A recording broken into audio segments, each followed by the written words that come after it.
So who are we? We're Karoo Energy PLC. We got our name from the Karoo Basin, which runs from South Africa up through the border into Botswana. And that's where our assets lie. So we were listed, we were incorporated in 2011, listed on what was then the Plus market, which subsequently became ISDX, which is now called NEX. We currently have a market cap of approximately 10 million. And what we're about is we have shale gas licenses in Botswana. We have 150,000 square kilometers of license area. It's the biggest shale gas license area in the world at the moment. The reason we have this up here is that this is Botswana here. And it's a very, very sort of quiet, discreet country. People don't know a lot about it. But in fact, it's probably the most stable and most successful country on the African continent today. It scores better than some European countries in the corruption perception index. And so that gives you an idea about what you're dealing with. It's very, very different from its neighbors. It's very different. It's got a very high GDP relative to other African countries. It's got a very educated workforce. It's got copper. It's got iron ore. Its main asset is diamonds. It's the world headquarters for diamonds. De Beers have their headquarters there, and that's where the world diamond industry is run from. As a result of that, it's been very, very politically stable. They became independent in 1963 or 64, and since then there's been absolutely no problem. It's a democracy, and it has literally been run by the same family in a democracy for the last 60 years. The people do vote, but they vote for pretty much the same family, you know. So they've been delivering. If anyone here saw that movie, A United Kingdom, they're the people we're talking about. It was a very interesting movie released recently about Botswana. Well worth a look if you're interested in investing in this. So just to give you an idea of the scale of Botswana, so that you can understand the size of this opportunity. This country is the same size as France. So it's enormous, and it has a population of approximately 2 million people. And that 2 million people more or less live on this border here. It's clustered around there. A few up here, but generally speaking, that's where they live.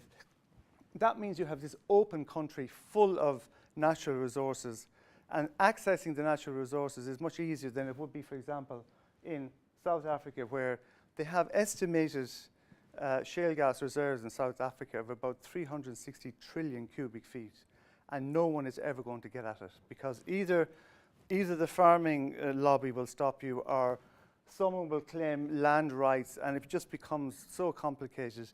Shell went in there maybe 4 years ago. They invested 200 million, and they walked out within 12 months. They knew they couldn't get at it.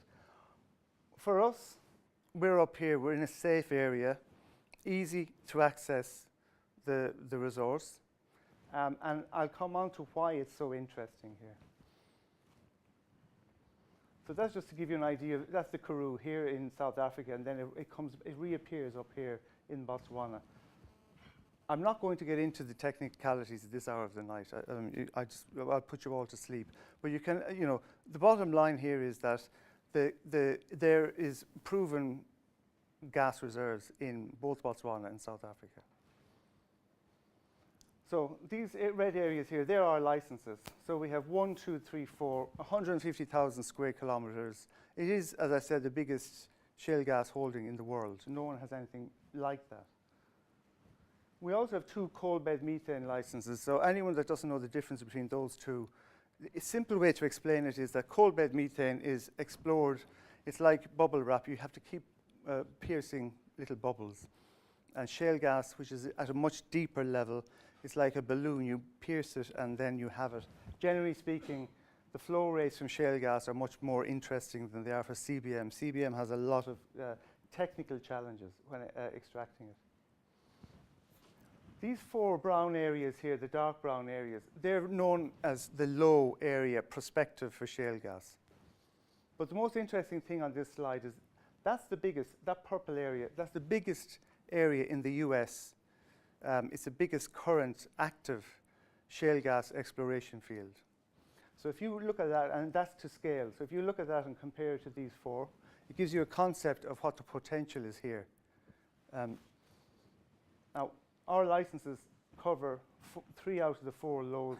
There's one license here which is held by someone else, and I have to be careful, obviously, what I say, because we are already listed and we are moving to AIM, which is announced. I'm allowed to say that. The last time I said it, I wasn't allowed to say it, but now I am. They have approached us, these people, because they're not quite sure they have it, but they're not quite sure what they're doing. If we did something with them, obviously we would control the whole thing. The plan, so why would we want to do this in Botswana of all places? At the moment, the country, just take Botswana on its own, it has an electricity market of about $1 billion US. It's importing 80% of that from South Africa and paying a serious premium for that. That market is there for the taking.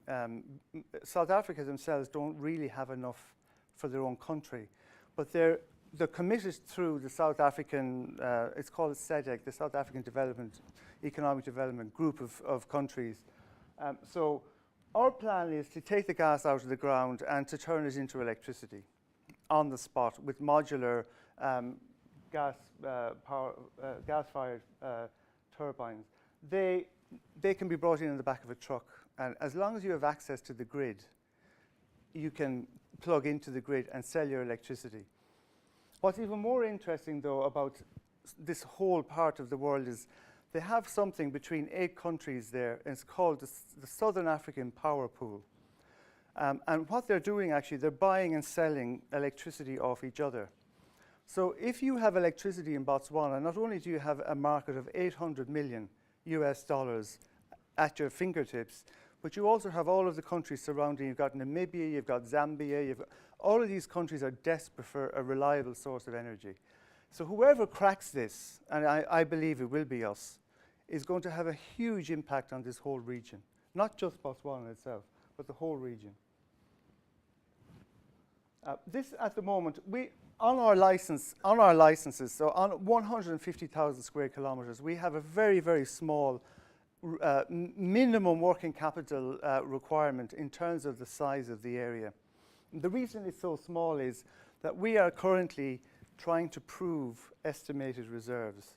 We have a lot of work done to get there, but we're not quite there yet. So we expect within the next 3 to 6 months to be making some significant announcements based on the work we've already done. We've been in the ground. We've had a CPR done by a company called RPS, and anyone that understands the mining and the exploration business will know that RPS as a company don't give anything away for free. You really have to prove what you're saying, and in their report, which is available, it's on our website. Anyone that has the understanding from a technical perspective will see that we are ticking, in all our license areas, we are ticking every single box required to prove that there is shale gas there. The question is how much and how well it flows. They're the next 2 steps that we have to establish. And that's what this work will do for us in the next couple of months. So just finally, in relation to the board, our chairman is a former founder of Investec. He's South African. He knows that area very, very well, very familiar with Botswana and all of the surrounding countries. There's myself, which I'm more finance-oriented, but I've worked operationally with oil and gas for the last 25 years. We have one non-executive director, and then we have Alan Golding, who's our technical director. Alan has lived and worked in Botswana for the last 30 years. If a hole or a borehole has been drilled there, he's been associated with it one way or the other, either as an analyst or as the driller itself. So he's very much Mr. Mining and Exploration in Botswana. And our plan is to exploit the opportunity to create and to establish estimated reserves within the next 3 to 6 months. I will say, because obviously with such a huge area to cover, we are a target for a bigger company, and it makes sense that we are getting approached continuously now. However, what we want to, because we're not big enough, with a market cap of 10 million, we want to create and build on that value before we start talking to the bigger companies. However, we will need them at some point, but not yet. We're going to go it alone.